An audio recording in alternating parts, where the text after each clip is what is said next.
another couple hours of sleep or something.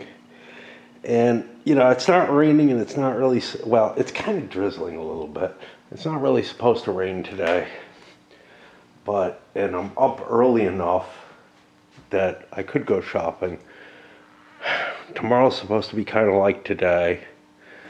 I've already decided I'm not really awake enough. I'm going to need some more sleep, I think, at some point soon to deal with shopping, and it's yucky out.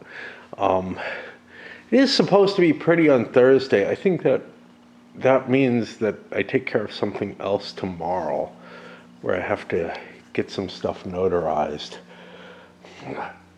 If I can, I don't know. It's like, it's so hard for me to cope with anything that's out of the absolute ordinary, and shopping has definitely become that this year for some reason. It's been drifting that way. Anyway, here we are at the Battle of Inkerman. I fought my way through most of the rules for this, posted that separately. Brits get to start things. It's a fog turn with visibility 1, which is not great. And I don't know. I'll try my best to figure things out that I'm supposed to do. Let me get those boats on the board too. If I find any instructions as to where they start, I'm going to start them up here to protect things here, because I got the big guns over on this side. I don't think the Allies are going to push for there. Now I got to look up all the fucking movement restrictions, because there are just so many all over the place. And we've got new Brits coming in here. I don't know where, but new Brits coming in somewhere.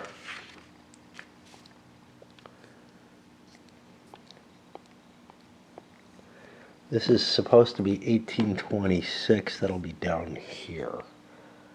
The decision to print these quads with 100 counters each is really a bad one. In this particular case, it really hurts. First of all these fucking skirmishers, look, they should have counters, you know? And then there should be a couple of counters for the boats.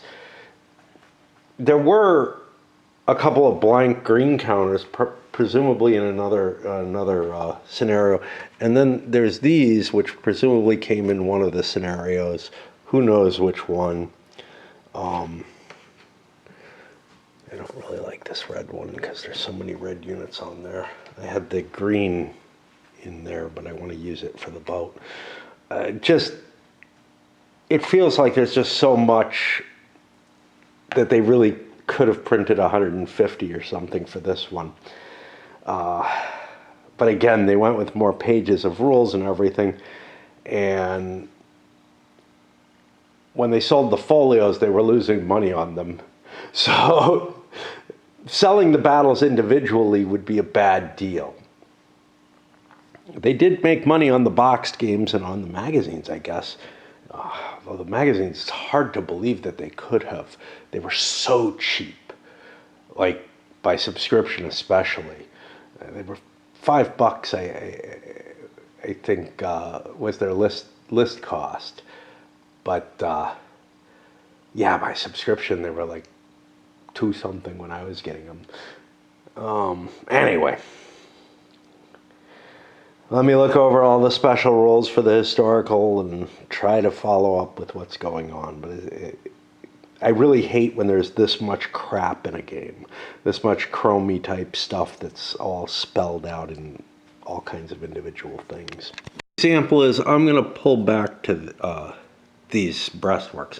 This is some risk, but maybe not much. So this will cost me 2 movement points. Visibility is 1. So I think I have a 1 in 6 chance of disrupting just by moving. And we get there successfully. And, you know, most things I'm going to move as little as possible, to be honest. Take a look at the different ranges on these guns. They're very different from some of the other scenarios. These guys have X's. They're able to fire out to like 6 to 8 hexes, but they don't really provide a hell of a lot except at a couple of hexes. I don't really like putting my guns up front, but they're just not all that valuable from behind, especially with the low firepower. So I think I'll push them forward a little bit. We do have line of sight issues, though. Potential. This looks like it's going downhill in both cases, which I don't know. I don't know if I gain much. Like, I won't be able to see into this valley, but I won't be able to see into that valley anyhow. Really a royal pain to try to get these skirmishers stacked so that they're not skirmishers. I don't know if I particularly want to. Maybe they're good as skirmishers, but they don't have zones. They're weak firepower, They just don't seem that exciting. Obviously weak melee, but nothing's really great at melee here. I think I've moved everything. I got a bunch of stuff here. Start historical scenarios, okay. That'll put me on the Russians. The Russians have more severe movement restrictions. Plus, there's kind of a, if you move more than 1 hex, you got a problem. You can move into any terrain with 1 hex without having to roll. Make first contact here. I've got to remember the movement allowances are much larger in this too, for whatever reason. Only these Russian units are available right now. I think this is the end of the first turn. We've pushed forward a little bit, shoved some of the skirmishers back, great, whatever. Took a disorder for moving. I had to move 2 hexes. And we're going to break for there, simply because even doing so little, I have to look up so much each time. It's just more than I want to do. I always hate when I have to work too hard at the beginning of the game. That's why the Gettysburg campaign is so beautiful to me, is that almost nothing's on the board, you know? And yeah, I got Cav, they're more complex than everything else, but I can start real small, you know? To do the second turn, and you know, I mean, these turn-based activation type things, they're fucking annoying. Because basically until everything's activated, I have to check each turn. There's no indication here. I may throw some kind of counter. I mean, I could put, like, since I got Kremlin out or whatever, I may put some kind of counter down to tell me what's active each turn, but it's just such a pain in the ass to deal with this kind of programming in a game. Anyway, we got some more Brits coming on. And it's not like that's the biggest problem. The biggest problem is honestly finding, being able to read these little tiny letters up here. If I have to zoom in that much, my glasses ain't going to do it. And honestly, it reminds me of Sicily Race for Messina, a later game, I think in the 80s, early 80s, obviously, still SPI, where I had to read the unit designations in a lot of cases, maybe just for setup or something. And they were just really hard to see. So those, it had to do with counter coloring, though, as well. Especially bad pairing. I'm trying to see if these two are the same. So this one is A47, and this one is A41. Now, the fact that they're both A, I can kind of read. The 7 and the 1, really, really tough. If you're going to have something on a counter that's of any importance in the game, make it legible. Make it readable. If you're going to, put just informational type stuff, it sucks bad enough I have to do setup by that. I would rather do setup by the strength points like an OCS game or something. At least it would help me distinguish between units that are the same. But yeah, this is horrible. The printing doesn't support. Yeah. Tried a little bit better defensive structure. It's hard to tell. It's probably going to collapse just because the British units just aren't that strong. Meanwhile, most of the stuff can't move. What's worse is I have to find.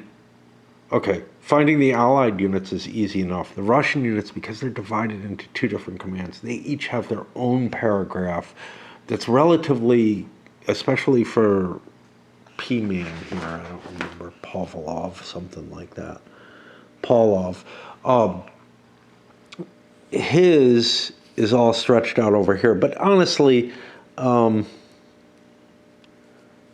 we hit these, it's just like list after list. These should all be kind of their own bullet points so that you can find them. What am I getting here? It's game turn 9. That means I'm going to get Soimanov, Kolovansk Regiment, and the 6th Rifle Battalion. The artillery are able to move freely. Yeah, okay. So I got like another unit, I guess, to bring in. And then I have to look up Pavlov again, or Pavlov, or whatever. That's not this.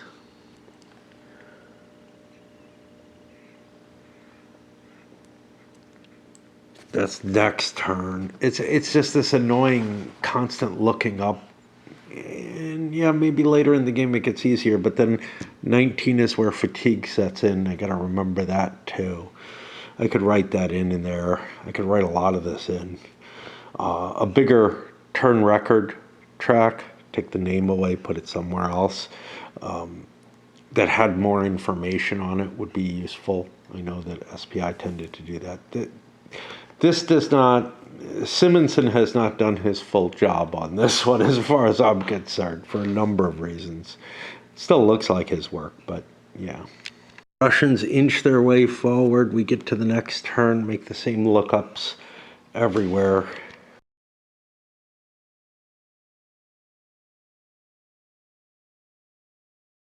We have first blood. Counter battery fire from the Russians took out artillery that I stuck in here to give it more firepower, but not really helpful if it just gets destroyed when it moves up. We got a bunch of forces moving forward now. The movement rates have gotten quite a bit higher. We're on the 4th turn of fog, which means we can basically move 4 movement points. Now I look up which Russians can move on turn 10. Some additional pressure on the Brits here. I gotta look up. I think I actually have to occupy these to get the victory points, but I don't remember. But they're like, you acquire them by being there at some point or another. I don't know. These guys back here, these guys you have to have at the end of the game. Yeah, if you just acquired them by being there, this would be almost pointless in terms of like generating any kind of fighting. Because of the Russian stacking, the game has a very different flavor to the previous ones in the series. Yes, you could argue the Cav stacking kind of worked like that in Balaclava. But here, and in fact it was worse because you couldn't shoot your way through a unit. But here, what's happening is I'm driving the top unit off a stack, but then the rest of it is still going to be present to push on and force fighting, which is not going to be as effective as I had hoped. Like, the defense seems weakened, at least against the Russians. I mean, I don't know. And the Brits, their skirmishers aren't combined yet. They can't combine until good weather starts up on turn 12 or whatever. We're managing to put some pretty decent pressure on, pushing back from here. We knocked another unit out, weakened this, pushed a unit back here, you know. We're gaining some ground. Of course, the Brits are beginning to come up, and as soon as weather clears, things are going to change a great deal. But, yeah. Anyway, time for a break. Had some rolls, slept a little bit more, ended up waking up later than I have on other days, but I figured I was awake for some of it. I don't know. All right, let's get into what amounts to the fifth turn, although almost nothing has happened on the field because of the bad weather. It is beginning to clear. We're on fifth turn of fog, so visibility 7 hexes. That's going to make most of the movement reasonable. Infantry skirmishers have a movement of 7 of their own. They can hit that.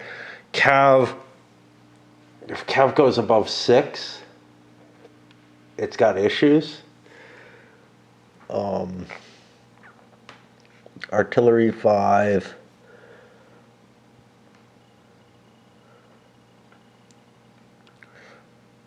Oh, this is interesting. Cavalry is 9-4 if there's no rain, but 10-5 otherwise?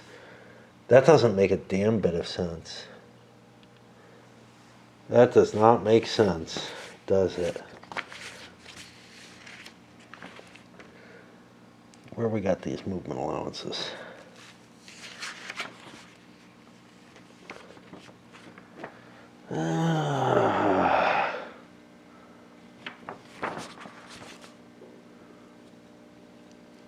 Inkerman. Cavalry has a movement of 10 base, according to this. And let's take a look at the, maybe they change it. The weather roll, which is 25.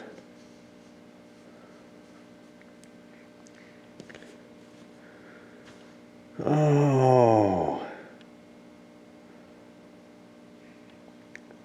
There's no rain. All roads are major. Movement. Cav units now are disrupted only if they expend 10 or 11 movement points. Something's wrong. Something's wrong with that chart.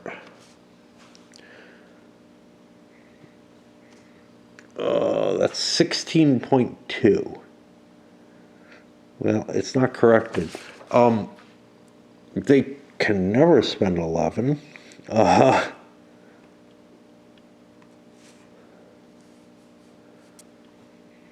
don't know. But yeah, something's fucked up there. Anyway, let's do the British turn.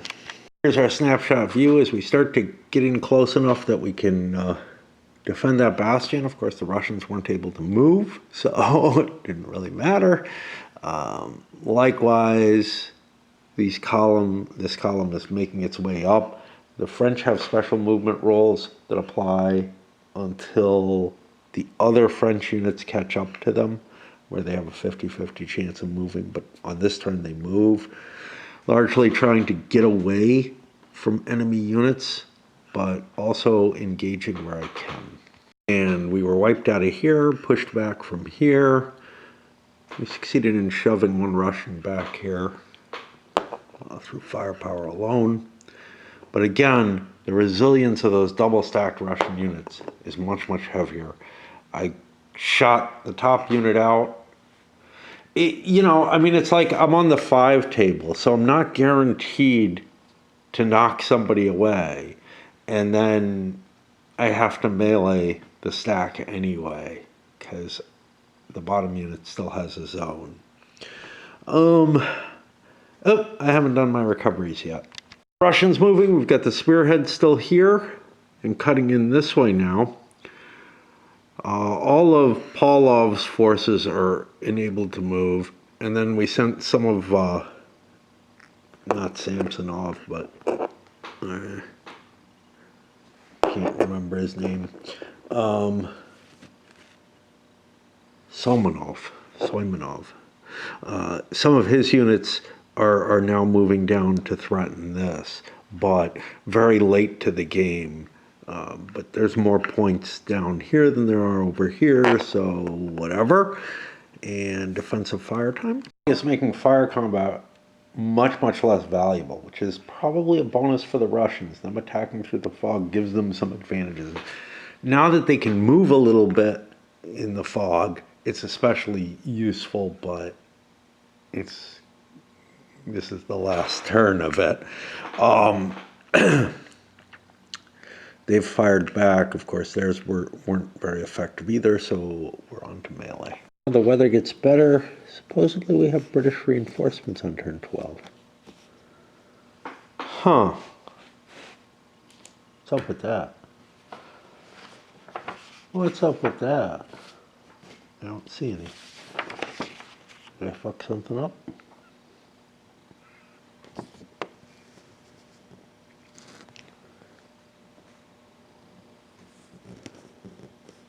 I may have just forgotten to put this artillery, to fish this artillery out.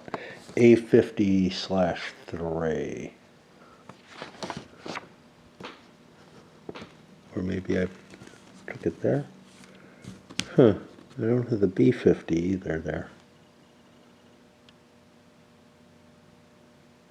Wow.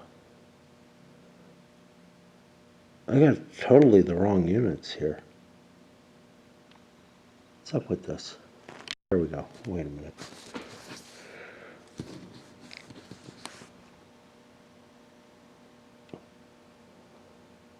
The A50 will be coming in this turn.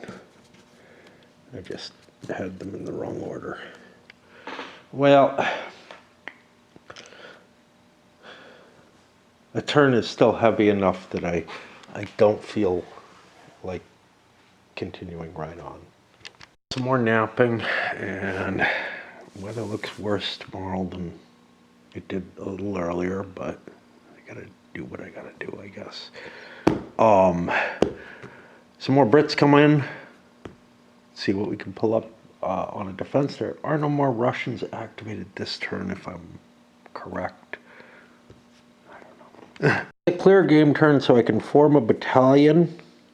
That happens at the end of the rally phase, so I don't get to do anything once I form one. This is so obnoxious. They should have replacement counters or something. I don't know what. But the worst part of it is hunting down the units and trying to get them in place, which I've been kind of trying to do. You know, I didn't even notice there's a fucking skirmisher here. Oh, boy. I don't know how to cope with those things. Like, there's so much on the map already. Victory points, startup hexes, and I'm supposed to pay attention to that shit. Yeah. And here we pull forward. The French managed to get their 50-50 chance of moving. Other units engaging in a few spots here, pretty heavily there. Defensive fire. One thing, these kind of maps, which work perfectly fine for, you know, the quadra game type stuff, this is just too complex a sighting situation to be coping with these firepower checks. Especially given that, you know, games have their own special sighting. I think each one has had its own special sighting. But in this case, I'm looking, I tried to find a shot with this one, and I'm like, yeah, I can't hit that because that's down in a valley, and I'm too far away from the crest of the ridge. That's fine. But This unit is up on a hill, so I could shoot that. So I shot that with this one, but now this one, he can't hit him either. So all he has is like a plink on something, and I got to check the hexes to try to see if there's, there's just so much terrain on this map. So much. The scale is not, like, the scale is crowding the terrain in so that the line of sight obstructions are much more likely in a way that I'm not used to. It may just be that, this is horrible terrain here in these ridges with gullies and all that. But I kind of want a little bit bigger hexes so I can see the edges. So weird about this system, and I'm getting used to it, but the whole idea of, oh, I'm going to gather up my firepower and whatever, and yeah, it's not enough. I mean, especially with the Russian units that just don't have a lot of firepower, and they're hitting high morale British units, and they're just not going to do a damn thing to them unless you can concentrate fire, which is hard to do sometimes. Clear terrain, the Russian regimental morale bonus comes into play. It's kind of a big thing.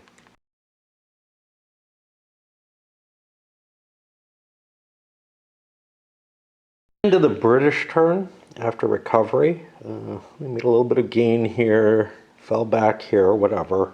It's what the system does. Putting me to the Russians, but I'm out of tea already. And again, it takes a fair amount of effort for such a light system. I'm looking at, if I was playing TSS with the same kind of pieces, number of pieces and whatnot, I think it would actually be going quicker. There's a fair amount of die rolling in this. There is in that as well. But there's also really trying to figure out the geometrical placement of the units and all that in a way that you don't have to worry about in the games that I favor more in general. Supposedly more complex. I don't know. You throw the amount of chrome that these guys have in them in there, and I'm not really sure. I mean, look, yeah, obviously TSS is heavier, but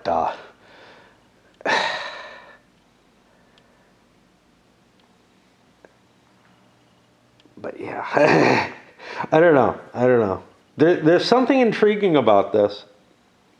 I don't know if I like it better than. I certainly don't like it better than the more detailed stuff. I don't know if I like it better than the more streamlined versions of this, which I would say I wouldn't really go with the Napoleonic quads for this or the 30 Years' War one. I would aim more at it probably is more like blue and gray given the time period and how things are working and whatnot. And I found that particularly you really had to put a lot of thought into where you placed your pieces and such. And this one lightens that load.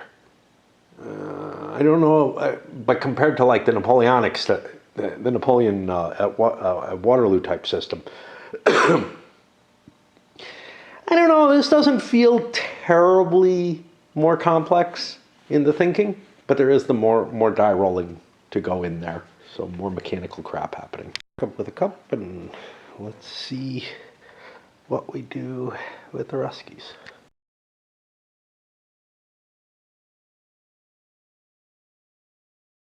And just did move all of these guys east one hex at a time. And I can kind of cheat by going southeast because I can't go directly east. Let me pay attention to this.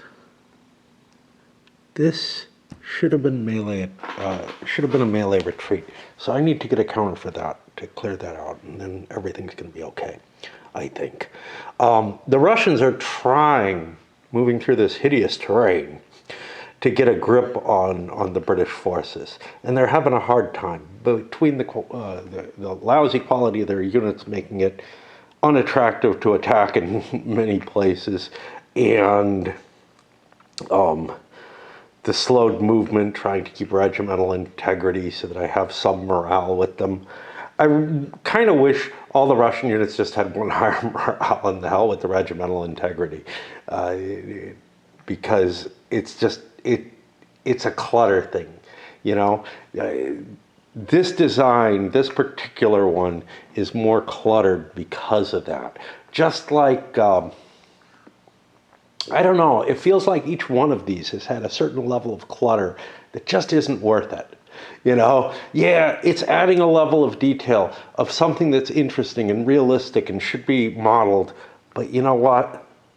It just ends up being a pain in the ass to cope with, is all that it does. So if two Russian units are stacked together, give them each a morale or something like that. Just forget the regimental integrity, in part because it's so hard to read the units.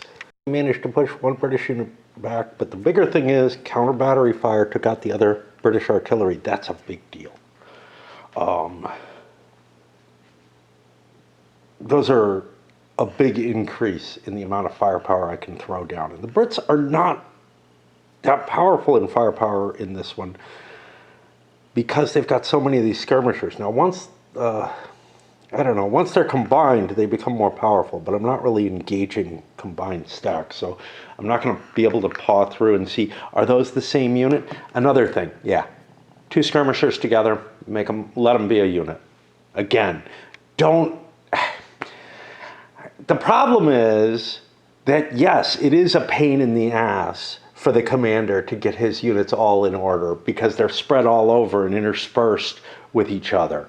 And it's a horrible, horrible situation, but the countermix just does not support it. And two of them stacked together should just count as a unit once clear weather happens. Just, you know, get rid of the unit designations. They're too fiddly and too much of a pain in the ass, and the counter printing just doesn't support it, from my eyesight at least. Going for an all-out push to try to get towards this this bastion here. Still trying to hold this, picking what they can off here. I'm trying to combine my units. I'm not sure. One of the issues I have is I'm not sure what belongs where. So like, I have a unit of, I don't know, zoom in, the 49-2nd. So I know that there's a piece of the 49-2nd that's missing, and a unit of the 47-2nd that's missing. But I've got things here like the A-19 Light, and I simply cannot find another unit. This guy hasn't moved yet. I can't find another unit who, maybe I did move him. I don't know. I tilted him for a reason. Might have been that he moved. I can't find another unit that links with that.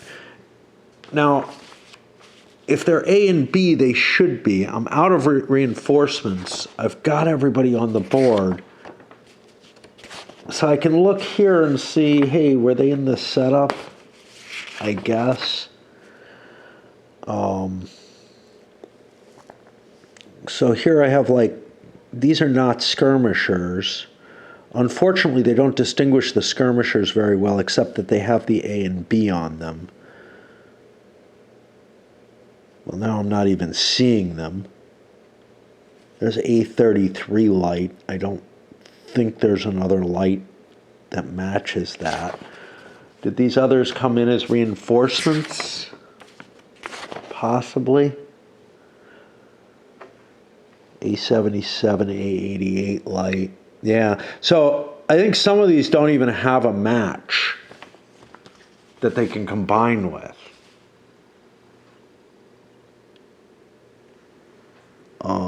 I'm assuming there's some of these units up here and I'm just never allowed to absorb them.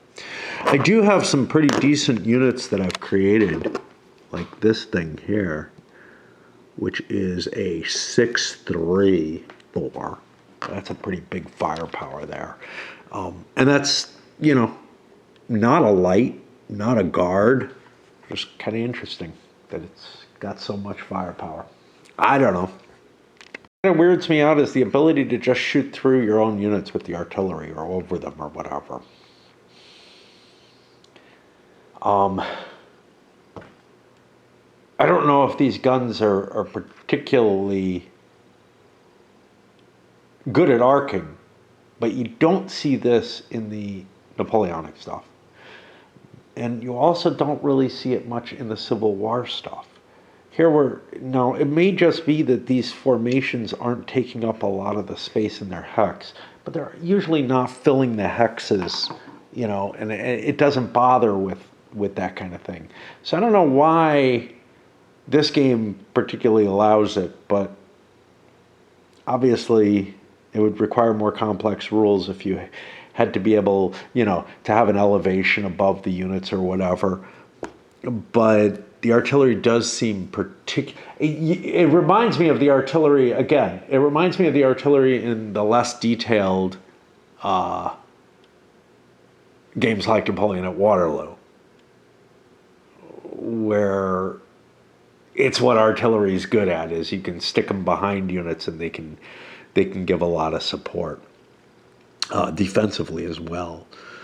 But here they have the defensive just in pure firepower, which is interesting. And, well, like this isn't going to be able to hit anything. But here with all this artillery, a couple of artillery units, I can kind of pick my attacks. It makes it complicated. It really does. It makes it much harder than the pure firepower games, say the TSS style games, in terms of deciding what the hell you want to do, because you've got to kind of evaluate all your different fire situations. Whereas in those games, you're just dumping firepower in because it's all going to have effect. But here there's do I want a minor effect or do I want a possibility of a minor effect, or do I want to go all out and try to make sure that I at least weaken the enemy somewhat and stuff like that? And I'm left with a lot more analysis paralysis in this, which might be a good thing. Again, people like to make decisions in games, right?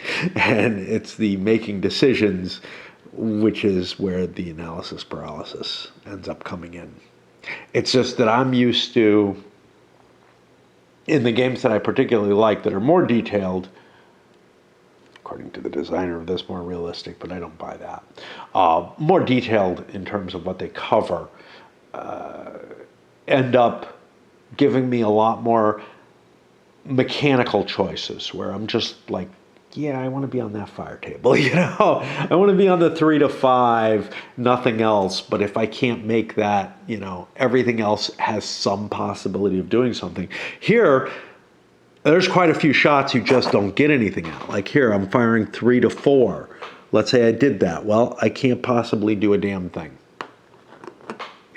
So now I have to coordinate and I have to get a 5 here, but I could throw my artillery in, but the artillery could go this way. And it's just, the lines aren't as defined. It feels like I've got tighter clusters of pieces than I really want and stuff like that. So it all feels more like the Napoleon at Waterloo type scenario. I'm thinking Dresden here, where there are cannons all over the place that I can throw in everywhere, but they only have like a 2 hex range in that.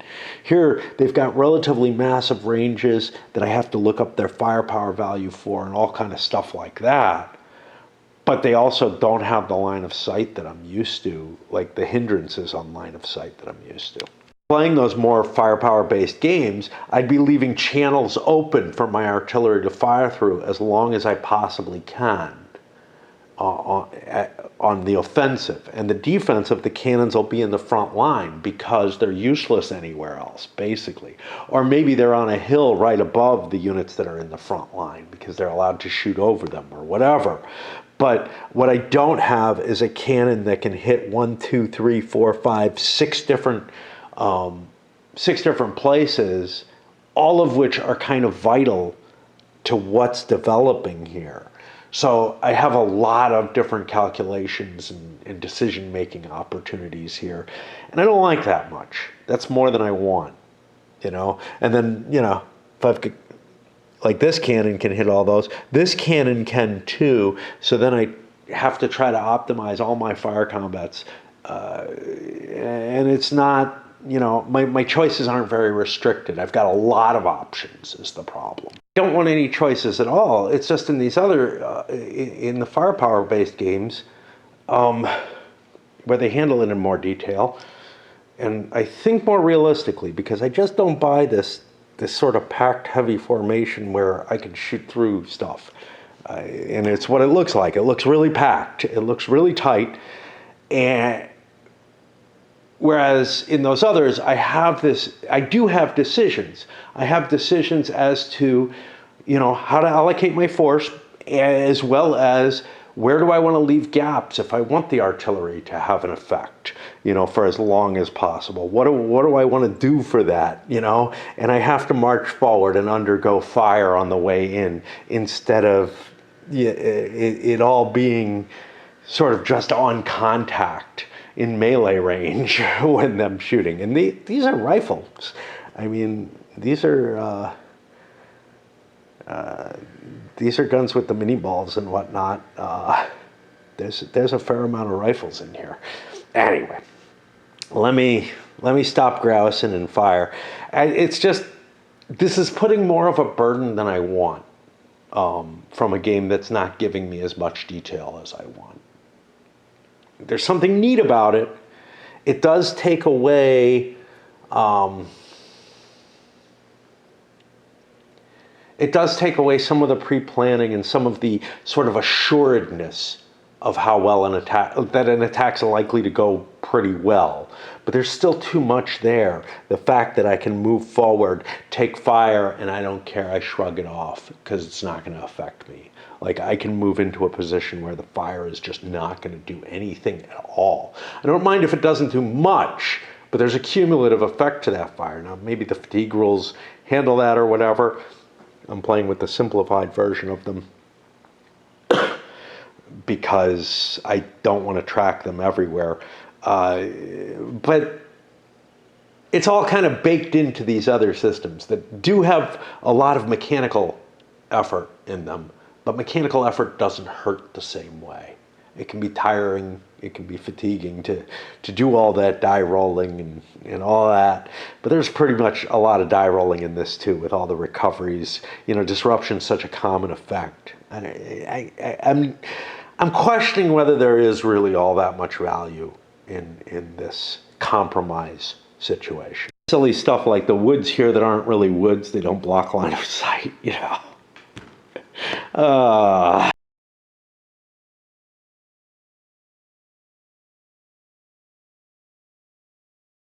There's the skirmishers. If they're stacked together and they're not part of the same unit, they fire at different things. But if they're stacked together and they're part of the same unit, they're unitary and they count as a single counter with a single value. So I've got to do that check each time that I have stacked skirmishers to make sure which type they are. And that's a painful check because, again, the printing is so tiny. Anyway, that was the fire results for the offensive fire, for both fires, really. And now we go to melee, and we've got more choices again, so I can like ignore this unit and combine on this one. Interesting stuff like that I'm allowed to do. In this is you don't always want to advance. So for example, I took this hex. I could have advanced into it with this unit. That would be appealing in general, except that I open up that big artillery fire at 1 hex. But that would be a defensive fire, or that would be a Russian fire. Yeah, I'm going to actually take this hex because I get to shoot this before it gets to shoot me, and I have a good chance of disabling it. I want to take those guns out if I can. Okay. Anyway, this is the positioning. I've got to do the rallies and whatnot. And then I guess replace batteries because things are problematic here. I need to get some casualties against the Russians, but those are, I think, 1 point per unit in this game.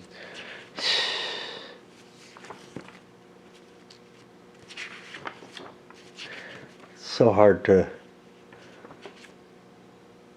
remember the big list of victory conditions that's present. Allied units are by strength point. Russian units are just 1 point each.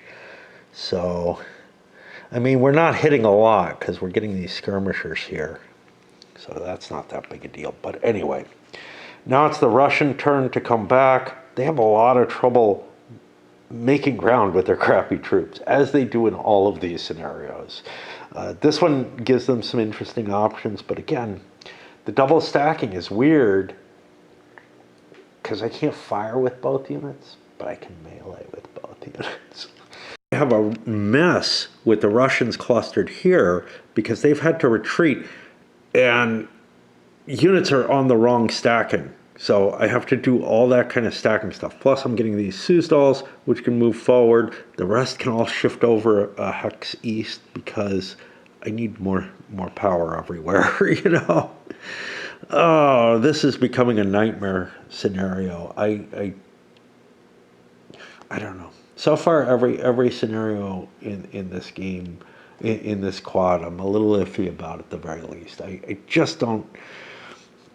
Between the amount of chrome they have to throw on to make the system work in each of the battles, like it doesn't really fit any of the battles perfectly, and then it is just a harder burden. And then some of the choices as to like how deployments and what and reinforcements and activations and everything are expressed in the rules, they're not easy to find and quickly look up or whatever. That's also problematic, even once you start playing. It's just a heavy burden comparatively. Of course, I'm looking at a heavier burden coming up, so. I mean, we're trying to engage where we can find an advantage, but it's hard with the Russians. It's really hard. And trying to come around these guns, geez, I don't know how far they range. They're the ones I got a danger from. These are the Allied guns. They go out 5 or 6 hexes. 1, 2, 3, 4, 5, 6. Actually, they count this as 1, unlike all the other big guns, which don't.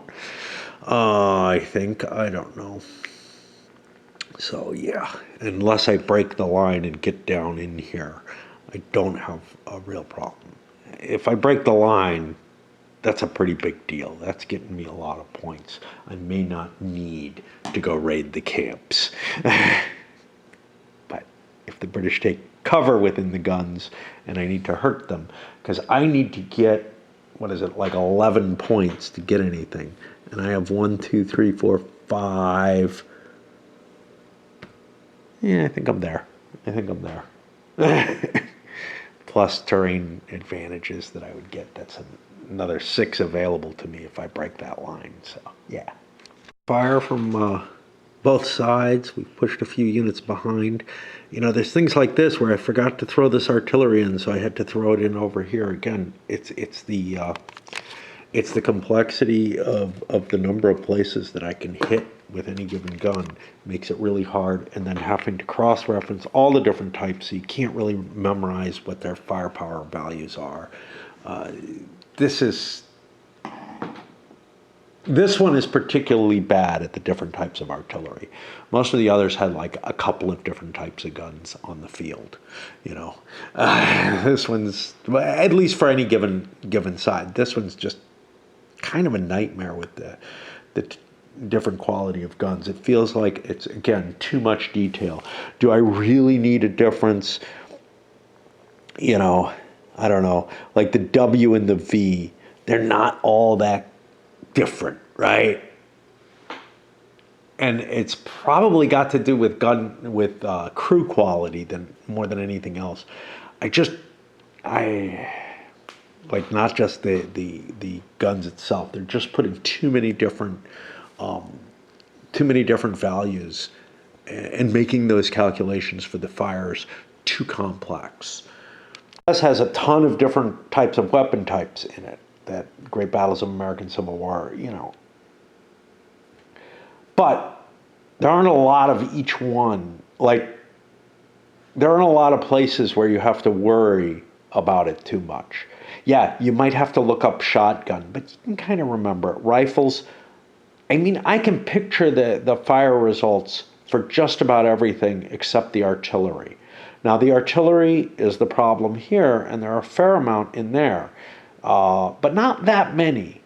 You have the smoothbore Napoleon and the rifled artillery, and that's most of it.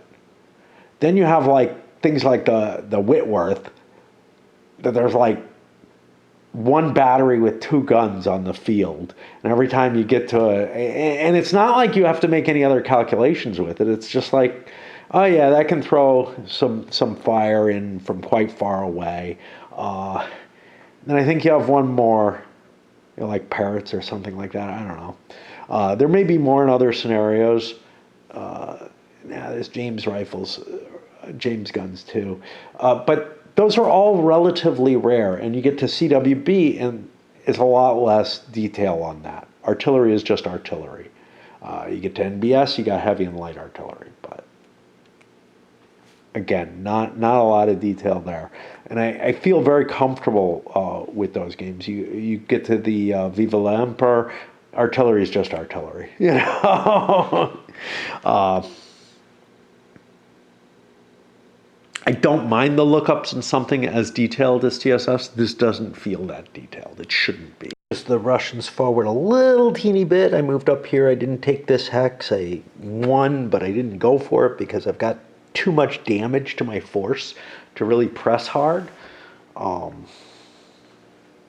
am threatening the flank here. But yeah, I think my general feeling is, and I think this battle is the worst of them so far in terms of too much effort for the payoff.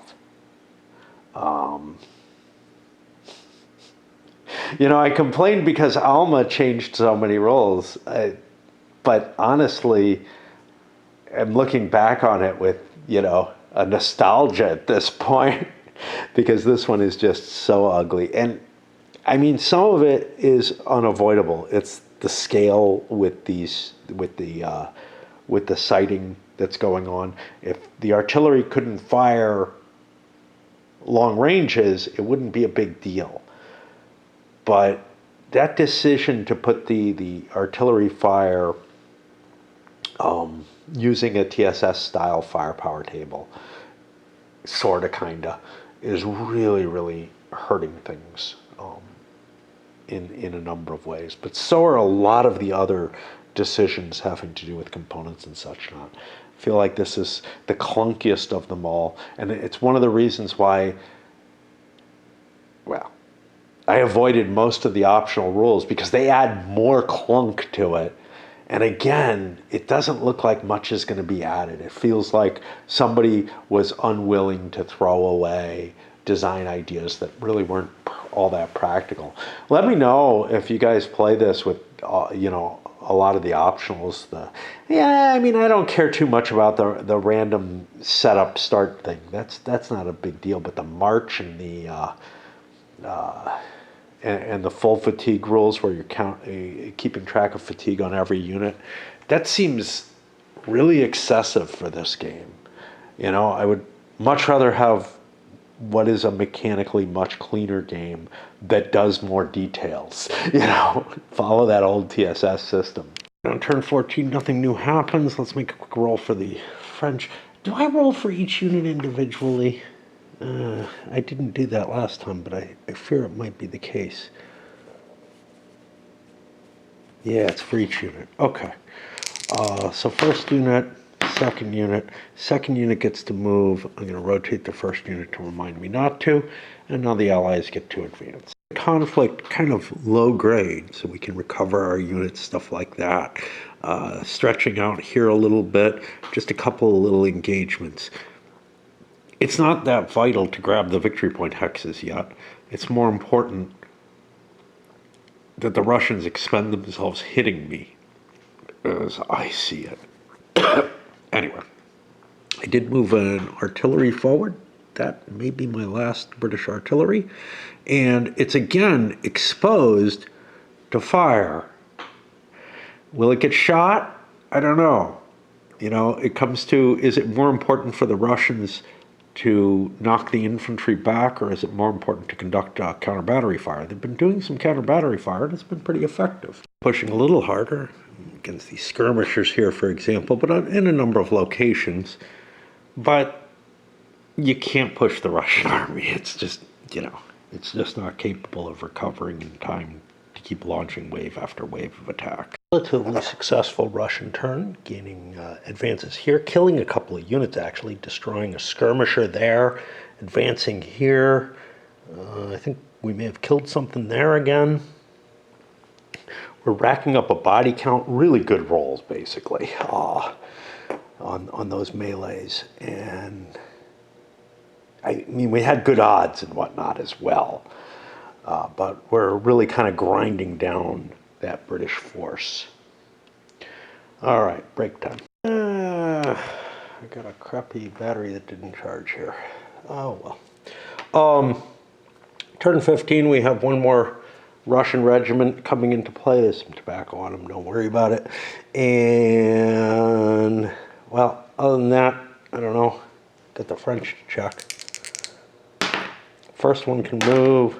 Hey, they both can move. Cool. Trying desperately to hold on to this section and make a little bit of ground there, but they're in a lot of trouble right now. The Russians are putting some serious pressure on them.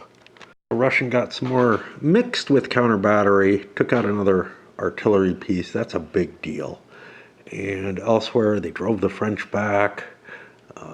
They drove this unit back. Their artillery is really beginning to come in handy now that it's kind of parked near the front. For a major reverse here, flung back on a melee. Their other melees were okay. On to the Ruskies.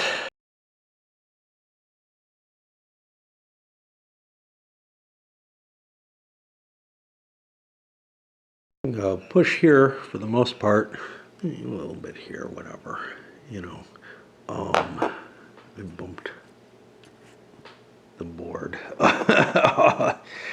And otherwise trying to flank as much as possible, because if you can get flanking attacks and nibble around the edges, you can do a lot of damage in these games, just like you can in, the Napoleon at Waterloo type stuff.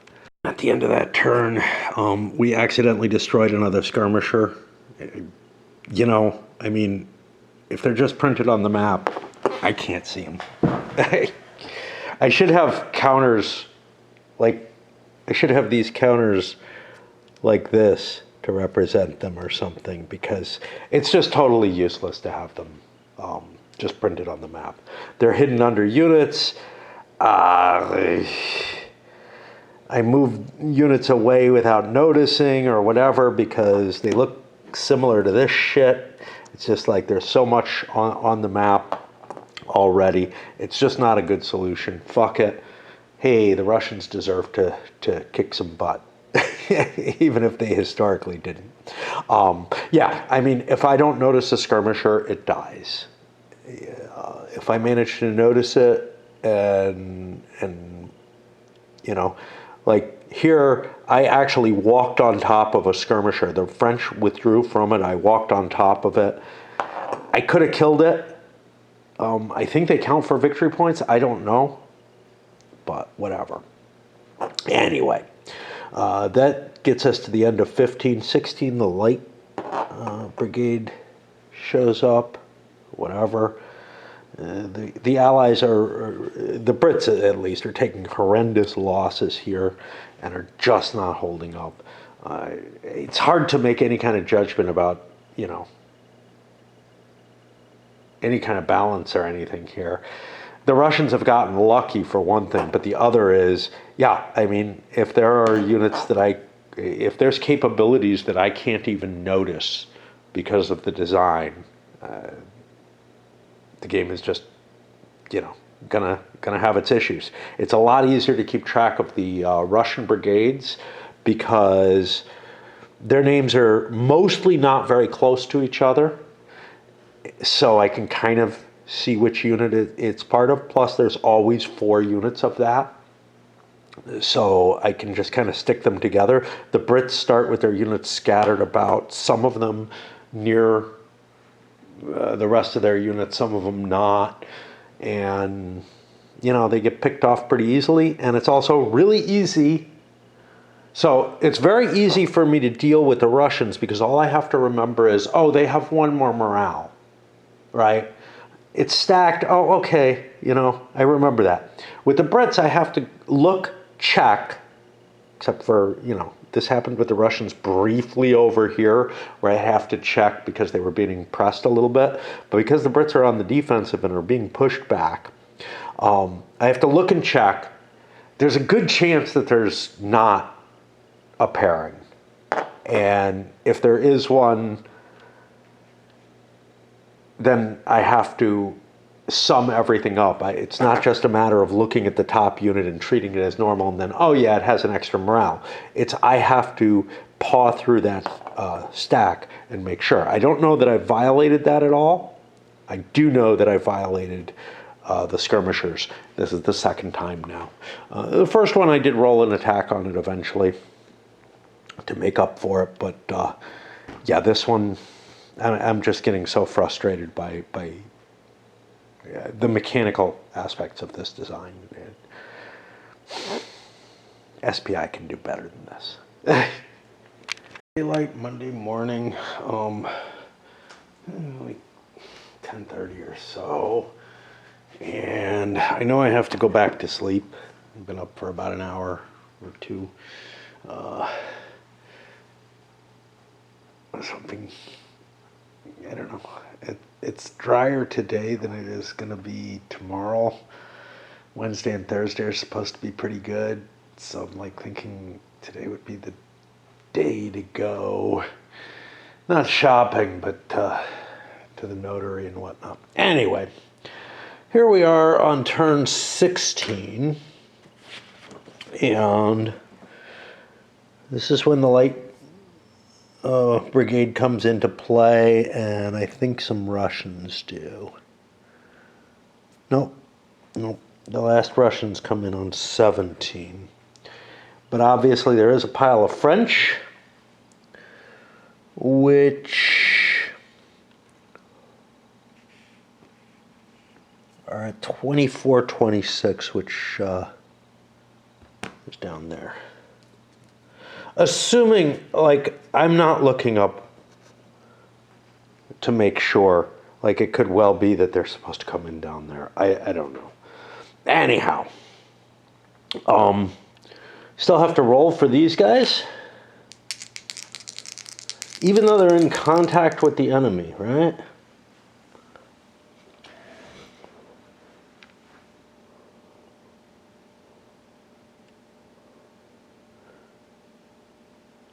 Yeah. One of these other units, I think,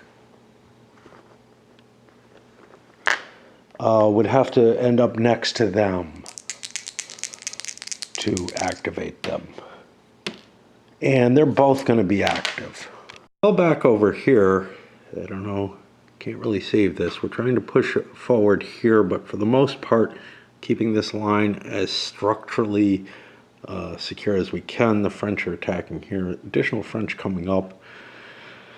I don't really feel like I need them all there.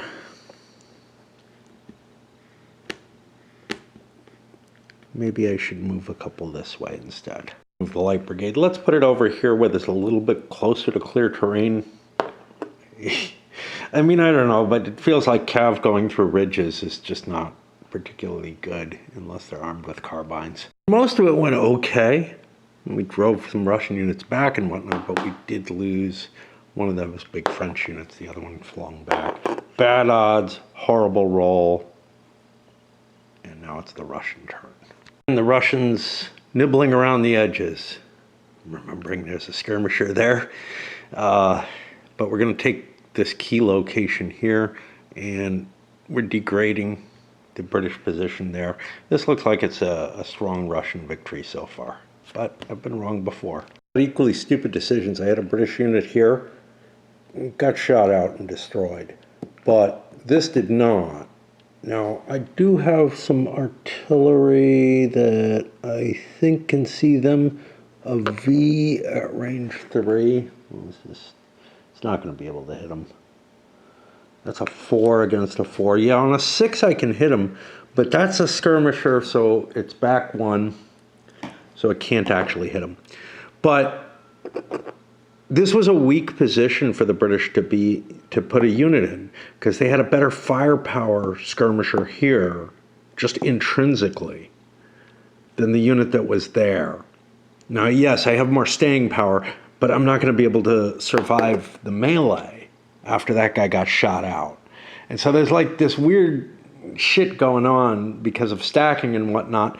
You don't end up all retreating or whatever under fire, and you could end up like, I'm giving this hex up. Now, I wouldn't care if it's clear or if I get to advance. That's not the issue. The issue is that I should not have had a defense there, although the fire would have gotten rid of that too. So I don't know. It doesn't really make much difference. I guess it has a little bit more staying power because I was there. But I shouldn't have even been there, I think, because I would have had more firepower coming out and thus a little bit more defense.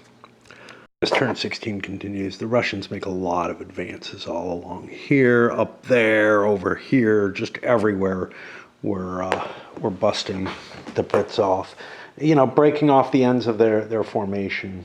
And it's hard to get out of a situation like this. Like, first of all, you kind of need to keep... So it depends on your philosophy, right? If your philosophy of gaming is that it's a binary win-lose, it's very hard to get out of this situation because you're like, yeah, I'm staying close to my victory points. I'm trying to keep this. I think I have to pull out, though.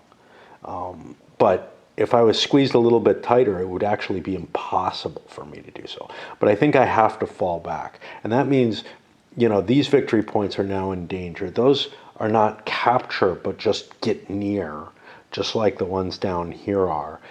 I'm seeing, you know, the Allied army just falling apart. I don't know if the French are going to be able to steal its resolve, but yeah.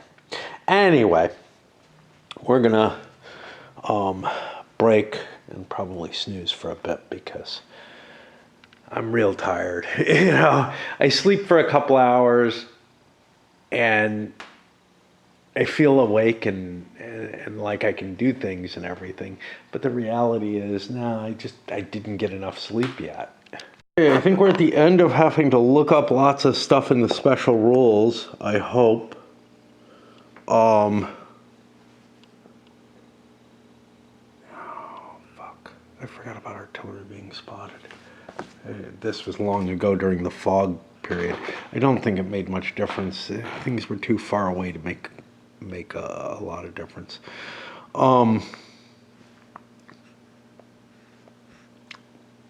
But I may have extended the visual range that artillery had on other stuff. I don't know. Anyway. This is the last reinforcement coming in and the last Russian unit being released.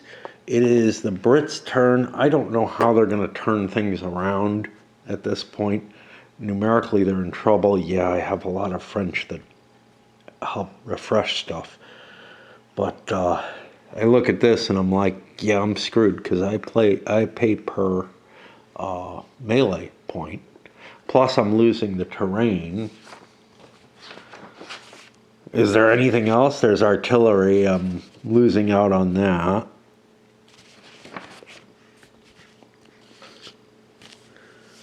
This is victory points. Where are special rules? Where the fuck are the victory points? Down the second page. The hell? Pickets. Okay, they count specific. Oh, Russians exiting too. Plus there's victory points that haven't been captured by the Russians yet, that are one-time captures. Somewhere. They end their movement without an adjacent ally. So like I could end up controlling it at the end of the game, but not getting victory points for it because it's sort of contested. It's just weird, you know. I mean, Why have two different systems for points? Yeah, I know. One is you're raiding the camp and you can leave. I don't know. But it's just obnoxious. Like a lot of things, they're trying to put too much detail into this one. And it's all very chromy and like just glued on type of stuff. Rather than take that binary view of victory that I was talking about earlier, where I'm trying to win the game no matter what, instead at this point I'm trying not to lose it by much. So the Allies are actually falling back.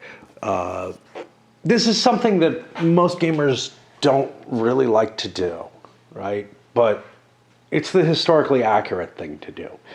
You very seldomly are going to say, if I throw all my troops in and put it at a high risk, I have a chance of like fighting this to some kind of metaphorical draw or something, you know? Like I could at least not claim a defeat. Whereas a minor defeat probably, like if you look at the general from their point of view, they've got a lot of thoughts in their head. One is their position. If they take a major disaster, they're going to be sacked, right? But you go beyond that, you know, their nation's capabilities are going to be heavily diminished, and they're going to see a lot of their soldiers dead. You can just put a ton of different reasons why someone in a real world situation would pull back. Whereas in the game, you have this, you know, I mean, I either win or lose the game is kind of the thing. And it's just, it's a different mindset. And it's one of the reasons why the idea of games kind of doesn't really suit well for historical simulation, because people walk into the idea of the game of, I want to win. And, you know, if I'm playing a game of hearts, I might very well take a very high risk move, one that maybe requires other players not to throw points on me, or to throw points on me for risky moves to prevent me from going over the score or whatever, because I'm trying to make some shot at winning, you know? And you can see that in all across sort of abstract type games, but once you start bringing reality into it, in a war game, I feel it's fairly easy to look at the costs and say, oh no. But I also kind of do this in, like, say, an economic game too, where I'm like, you know, do I want to risk everything on a high-risk gamble to win the game, or do I settle for kind of a stable second place? And it's an interesting thing to look at in terms of, you know, how people assess things. And the more people are gamers, not necessarily war gamers by any means, but the more people are gamers and the more they have that competition built in and whatever, the more they see it as this binary win-loss. You know, coming in second, a guaranteed second versus like a shot at winning. And this happened in the last time I played it. And you know, I think it was awesome that the guy pulled off a win where he could have probably guaranteed himself second, but he took a risky move to win the game. And, you know, I mean, kudos to that, definitely. I would have done the same, you know? It's just, like, if I was in a real world situation, would I risk a lot of money on the chance at being a little bit richer than my neighbor? No. You know, it's just not going to happen. The effect of pulling back like this is I get out of the Russian artillery range. And this is where actual gun ranges and stuff kind of matter, as opposed to, I don't know what, but the idea that I'm pulling out of the range that is effective behind ridges and stuff like that means that very little firepower does actually happen. I did get some here. I'm also not facing any infantry fire except here where it can't do shit to me. Anyway, the Brits do get to fire back. They only have one shot. Looks like a 5 and a 2. Which will do bad things to this unit. And then they get to rally, and then we go to the Russian turn. Get into range where the big guns might make a difference. The worst 1, 2, 3, 4, 5, 6. The worst interpretation is they can hit about here. So it's going to be quite a while, but I do have to be careful, especially if I'm outflanking and stuff, that I don't generate some fire that I wouldn't otherwise want to. With the Russians on the attack, they had the majority of the big guns, but the Brits are just like, the Brits have no reason to go up this way, you know? They do have maybe a reason to go around and try to outflank the Russians, but they don't have the troops to do it. Trying to keep some pressure and contact with the enemy, but it's difficult to do in the case of a withdrawal like this. Yeah, I could just throw my units forward, but the Brits have so much better firepower that I have to pick my positions carefully. And the Brits have, you know, built their line to try to make it so that there aren't many options for that. Some firepower helped, drove these guys back. We'll see what shooting does about all that. And we get to the end of the line for this one. I'm going to take a break again. I just don't like to be up here too much, but this is the lines the Russians managed to succeed in. Their melees actually worked fine. Firepower, they couldn't budge the English, but melee they're pretty good at. Guys, there. One thing that I found myself struggling with is remembering that the disrupted units are half movement rate. Again, it's because the movement rate's not on the counters. I don't think it matters that it was on the counters in Alma. It's just when I have something like that I have to remember, it's hard, and I want to move the stack together, and I have like one undisordered and one disordered unit in the stack, and I suspect I may have cheated a couple of times. Not this turn, but previously, because it felt so alien to me. But then again, it may be that the Russians weren't moving very much before, right? The lines were pretty static. Now, I suspect I may have done it in the outflank, and maybe down here as well, that some units were over moving, because I saw units stacked together, and I'm like, yeah, there's disordered stuff in there. I don't see how they could have kept up. But again, be that what it is, it's one of the issues that, you know, when you don't put movement allowances on the counters, if you're going to have the movement change, it's going to happen. And this little track here isn't going to help much. It has to be a software update in my head. Oh, crap, battery did not charge. Here on turn 18, the Allies hitting in a number of places where they can pick off maybe a Russian unit here or there. If I can change the dynamics, maybe I can push back a little bit. But right now, you know, I don't just want to flood forward. That works in some of the games in this series. It doesn't work in this one because of the double-stacked Russian units. They're just... the top unit gets disordered or whatever, then you have to melee the bottom unit. It just is not a good situation. The Allies have a lot less combat advantage than they do in the rest of the series for that. Attacks were moderately effective. We recovered our cav after smashing here. We advanced here. We advanced somewhere else too. Here. And then we blew them back here with just firepower, so we didn't get an advance. That puts it on the Russians, but this flank is really weak for the Russians. We're going to continue to attempt our outflank, but we got to worry. 1, 2, 3, 4, 5, 6. About here is where we have to start worrying. We'd like to curve around. Seriously thinking about holding back with the Russians because they have a victory essentially, just as long as they don't keep pushing. However, I couldn't help myself. Too much frontage that I could attack along that looks okay, you know. Meanwhile, trying to push around here, push around there, just trying to stretch the Allied lines to weaken them more, but maybe they just fall back again. The only thing they have a value that they're sitting on right now is up here. There's some victory points for the camps there. And I've got my artillery kind of in place and everything, so maybe we can do some damage. Map of fire in both directions, after both directions. I don't know if too much has changed. Got a few reductions.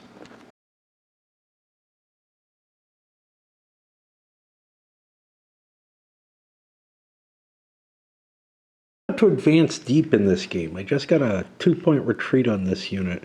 Thinking about sliding myself in there to make sure that I can cut things off even worse.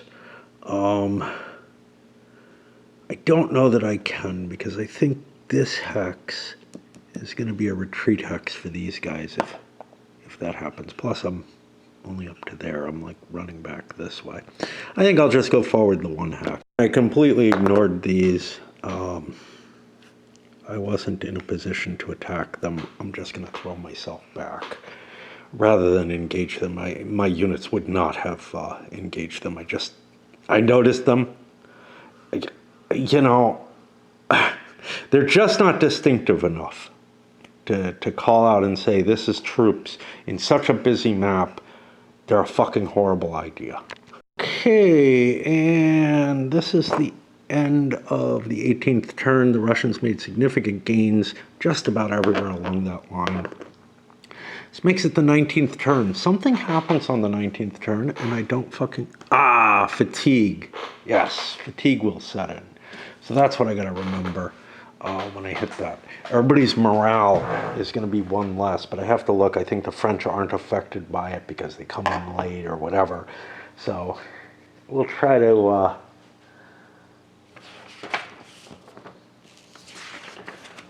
remember that rule. Now that is an optional rule, period, the end, but I'm using the option that's kind of light, that slows down the troops. I don't know who this is going to be worse for.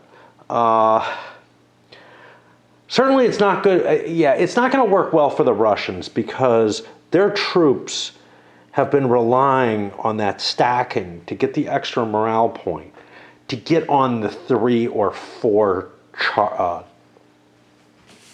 remember how the combat table works for melee, to get on the 3 or 4 rather than on the shitty 2 or 3 that most of their units would be on if they're broken up. So they've been using that integrity to be able to push forward at reasonable odds, like a 2/3 chance of advance of beating the Allied units back. That's going to decrease. Firepower is going to become more important. So that should also help the Allies because, although not that much, but because units will be flung back more easily. I don't know if it's enough that the Brits are going to be able to retake any ground, but I think it may prevent the Russians from gaining anything else. Although I made that big push right at the end. If you were keeping track of things individually, you might try to keep your push. You might try to keep units from fighting as much, moving whatever, in order to recover them, or in order to not fatigue them. In particular, the units that started back and didn't do much to begin with, instead of moving them 1 hex, I don't remember how it goes. If it's like the last game, they only get penalized if they move their full movement allowance. But I think here it's if you move or fight, you get 1. But they have 10, and this is just some sort of quickie representation of the army as a whole, and I'm fine with that. I feel like the detailed levels of keeping track of, for every unit, a 1 to 10 marker, it's just going to be obscene, whatever the way it gets reduced. We looked at Balaclava. It made a little bit more sense there because those units just became completely ineffectual. Now, it's just baked into the game. It's a few units you have to keep track of, maybe 10 units on the board, I think. And it felt a lot better doing that. This is closer to what I actually advocated for, but it's just too much effort. It really is. I prefer, I don't know, the individual unit is what makes sense, because you could have like some units just standing around on a picket duty or something off to a flank and not really be doing much with them, and they shouldn't get fatigued. But I think there's a median trade-off, which is like formations have their own fatigue. That's pretty much what I think TSS actually does, is that each brigade has its own fatigue level. It's a regimental level game.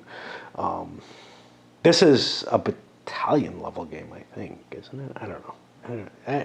They change between them, and I don't want to look it up.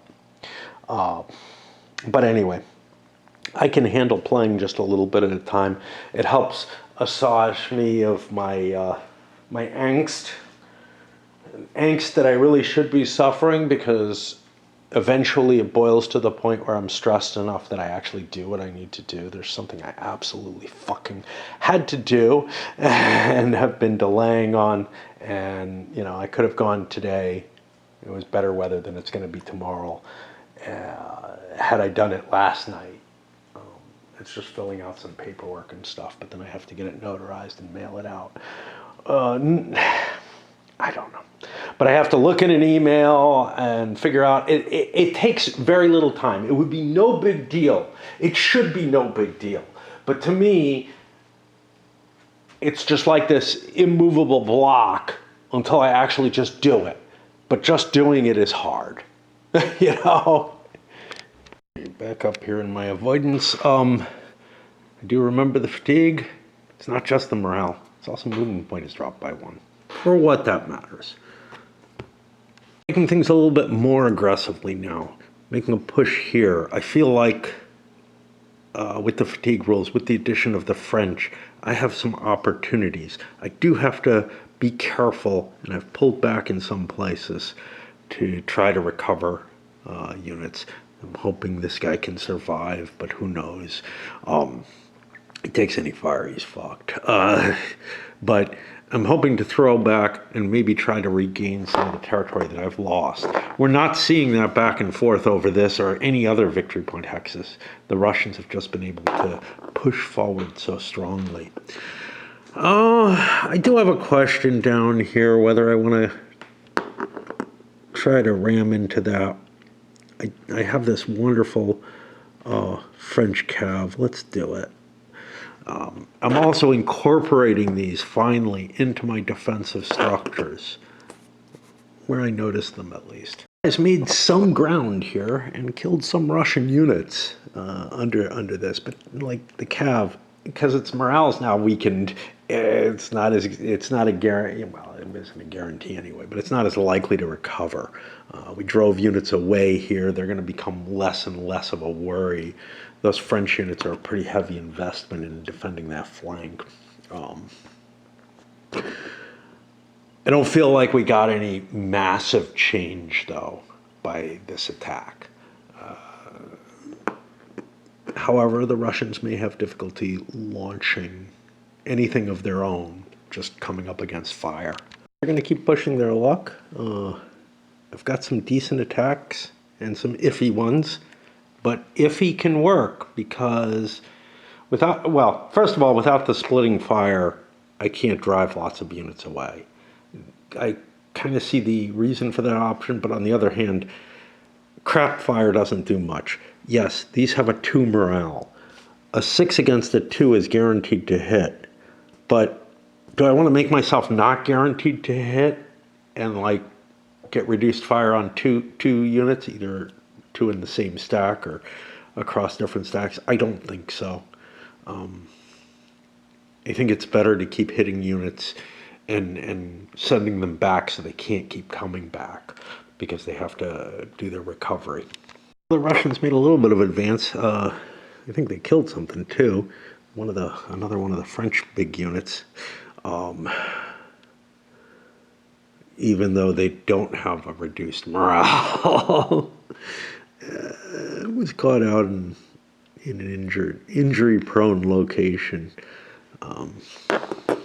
Anyway, I think I'm gonna, I don't know, I feel like I have to do what I have to do.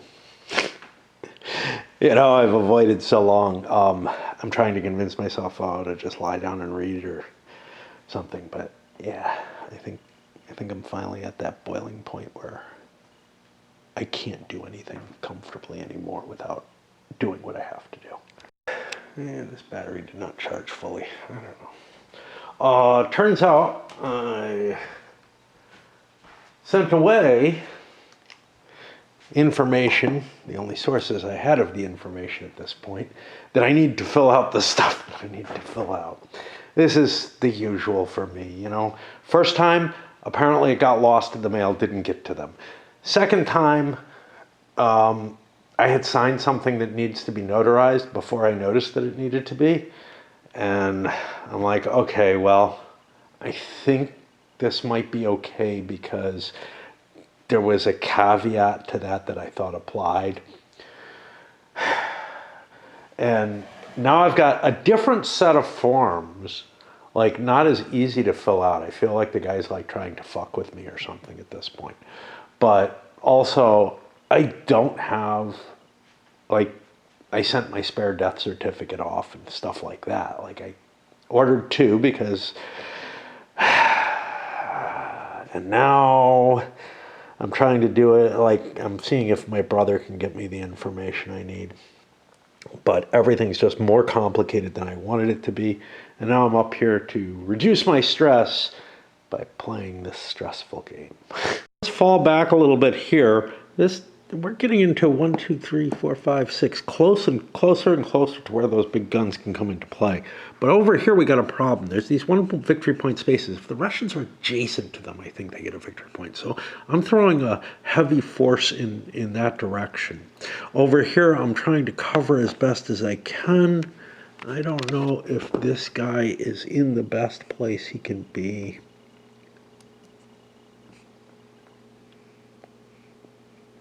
But I think I moved him, so it's too late to do anything about it, probably. And that, you can see I play my games very much like I live my life. It's like, whatever. So we go to defensive fire, and the Russians still have artillery. I gotta be careful. Whenever I jump up on this ridge, I can be shot. I moved up, did some fire, but I got very lucky in the melee phases because my melee has decreased because my morale's lower. So I can't really afford to push forward. But I got lucky and retreated the Russian units. On the other hand, they might be able to pick up a victory point if they can get...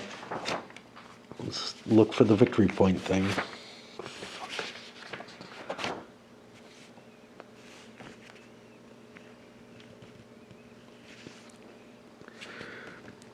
For each of the following, only once per game per hex, a Russian unit ends in the hex without any adjacent allied. Okay. So I actually have to take the hex to get the points. I thought I only had to be adjacent to it, but it's that there can't be any allies adjacent. So, yeah, I can't pillage the camps as easily as one would hope. Now, like I said, the battery didn't fully charge, so I got to swap again, and that means setting the date and time again. Great. I've decided largely not to engage. There's a couple of weak units here that I want to try to pick off, but otherwise, I'm happy with what I'm holding and think that the loss pile goes to my advantage and everything, and that I'm really not going to be able to get much more by marching forward against good units. I could get away with things with my double units before, but now it's just getting pretty iffy because they'll get fired on. Top unit gets picked off with its lowered morale, whatever, you know. Like even stacked, we're talking about like a 3 maximum. And then I have to melee attack with a low morale from underneath. And even with good odds, that's just crap. You don't want to be rolling on this table unless you have fantastic odds. So unless I can get, a real advantage in picking something off. Now, you could argue I probably could get such an advantage here. But is it really worth trying to get that one extra victory point or whatever? I don't feel it is. So this is what we're doing. I think we're kind of at the end of the campaign, the scenario at this point, which, you know, it's I don't have the times here, nor do I know when nighttime falls or whatever. But the fatigue setting in really kind of puts a limit on things and fits in rather nicely. A battle sort of devolves into, yeah, we don't want to fight anymore, rather than, oh, look, it's the end of the day, whatever, and sometimes there were night battles, and what might have happened or whatever. Here, the armies don't want to fight because they're fatigued. And you could make the same argument, look, instead of having a fatigue turn hit or whatever, you could just say the end of the battle is is at such a time when neither army really wanted to fight anymore and really couldn't get up the effort to launch any kind of offensive actions. But there ought to be a rationale behind all that, where you fall back to where you would fall back to, and that's what's kind of happening here. Russian attacks were successful. We got a couple of kills off of that. That's pretty good. And we go into the final turn of the game. I could probably just call it here. There may be some opportunity to sneak something in, but you know what? If the Brits don't advance, I don't think the Russians will either. So let's call it here. We'll do a quick victory point count and then load this up. The victory points would be a pain if, first of all, these guys, I'd have to mark, just like I marked the skirmisher spaces or whatever, I guess, and just count them up. But it's sort of this mangled combination of stuff that's on the board. Okay, look, right now it's easy because I've got 6 points from the board plus, I guess, 1 skirmisher point for killing 4 skirmishers or pickets or whatever. So I can do that in my head, but I could see where it could get really, really complicated on that side of things. Rather massive. Remember, 10-point difference is a decisive victory in either direction. I have to have accumulated at least 11 victory points. I easily got that. Russians got 39 points, 32 from kills, 1 from a picket, 6 from the locations. This is a tough one for the Allies, I think. I am thinking that, yes, I did some things that maybe made it easier on the Russians, cheated in their favor in more ways than maybe I cheated in the Allied favor, but not by a hell of a lot. And it just feels like those double stack units are really, really potent because of the fact that they can get, they can lose the top unit to either a disorder or retreat, whatever. And then the unit under it, it's not invulnerable, but it's really hard to hit them both hard enough.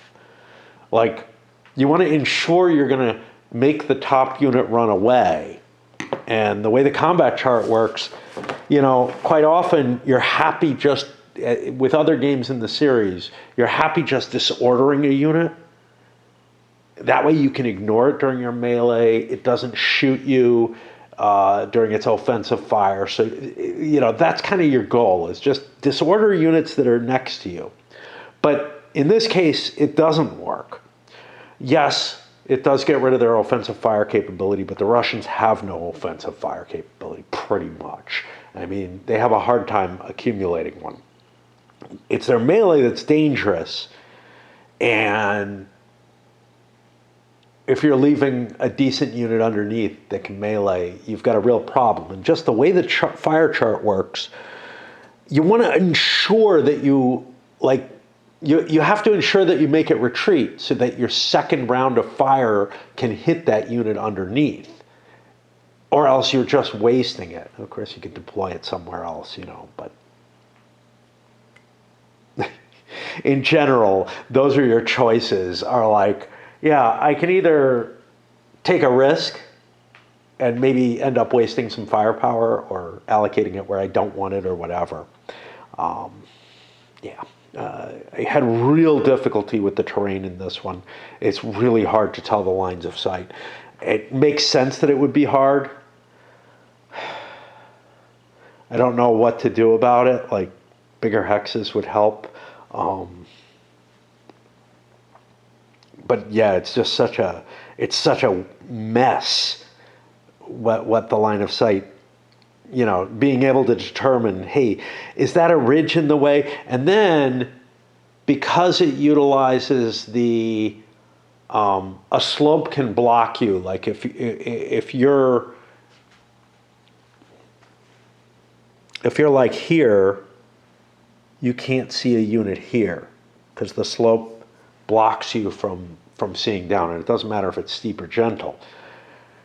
And it's like those start working together, and it's just it really starts becoming like this nightmare to figure out what the fuck you want to do. Anyhow, we'll clean this up. But we got something I guess we kind of wanted, or at least said we wanted at the beginning, or at one point at the beginning. Let's let the Russians win one for once.